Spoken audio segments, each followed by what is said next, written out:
और आप लोग जो एक्यूज़ कर रहे हैं स्टेट गवर्नमेंट को कि यहाँ पे safe haven for the terrorist ये बन गया है, और but state government is claiming that 2 घंटे के अंदर में टेररिस्ट को यहाँ पे वो लोग किया है। तो इसको आप किस तरह से देख रहे हैं?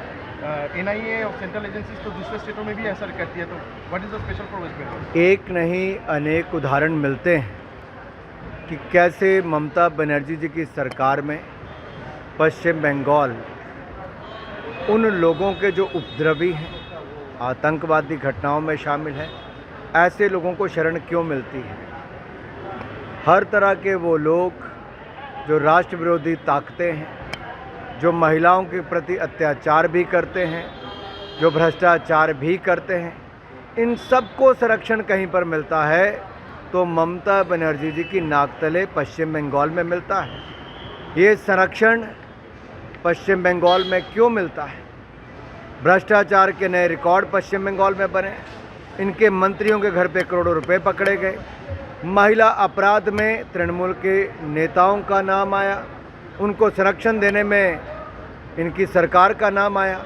आतंकवादी चाहे पश्चिम बंगाल में घटना करें या बेंगलुरु में करें, लेकिन संरक्षण पनाह उनको कहीं मिलती है, तो पश्चिम बंगाल में ऐसा क्यों?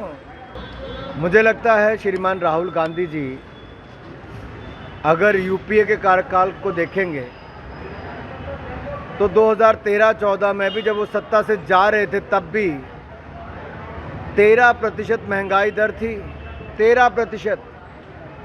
आज दुनिया के कई हिस्सों में जंग छिड़ी है, उसके बावजूद जहां पश्चिम देशों में महंगाई दर बहुत बढ़ गई, उसकी तुलना में महंगाई दर बहुत नियंत्रण में भारत में है। मोदी सरकार ने हर वो कदम उठाए कि गरीब की थाली अनाज से भरी रहे, ना अनाज की कमी आने दी, ना मुफ्त इलाज की।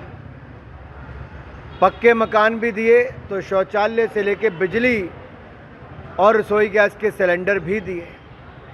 ये मोदी सरकार ने किया, जहां 25 करोड़ गरीबों को गरीबी रेखा से बाहर निकाला, 43 करोड़ मुद्रा लोन देकर अपने पांव पर खड़ा होने का अवसर दिया, और अब आगे उसकी राशि को दुगना करने का काम, यानी कि 20 लाख रुपया, 10 लाख वाले को 20 लाख कर देंगे, मोदी सरकार ने तय किया है। और यही नहीं, हमने इसके अलावा पिछले 6 सालों में 7 करोड़ 60 लाख लोगों ने EPFO में रजिस्ट्रेशन की। इससे पता चलता है फॉर्मल इकॉनमी में भी रोजगार के बड़े अवसर बढ़े हैं। पिछले 1 साल में लगभग 1.5 करोड़ लोगों को प्रत्यक्ष तौर पर नौकरी सीधा फॉर्मल सेक्टर में मिली, तो उतनी इनफॉर्मल सेक्टर में मिली होगी। इसी तरह से ही हमारा स्टार्टअप कांग्रेस के समय कहीं नहीं था दुनिया में, सिर्फ 500 कंपनीज थी। आज 1,20,000 स्टार्टअप्स और दुनिया में तीसरा स्थान भारत का है।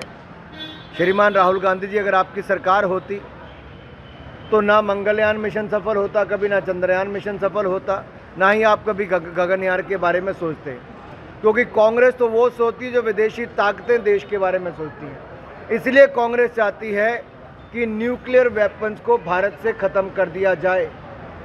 ये कैसी सोच है अपने ही देश को कमज़ोर करने की। राहुल गांधी जी का एजेंडा, कांग्रेस का एजेंडा भारत को कमज़ोर करने का क्यों है? ये किन विदेशी ताकतों के हाथ में फिर खेल रहे हैं? यूँ क्यों भारत की सुरक्षा की दृष्टि से इन्होंने अपने 10 साल में तो कमज़ोर किया ही, ना बुलेट प्रूफ जैकेट दी, ना लड़ाकू विमान दिया, ना लेटेस्ट हथियार दिए, और अब विपक्ष में रहकर भी ये लोग न्यूक्लियर वेपन्स को ख़त्म करने की बात करते हैं। कहीं ना कहीं दाल में कुछ काला है।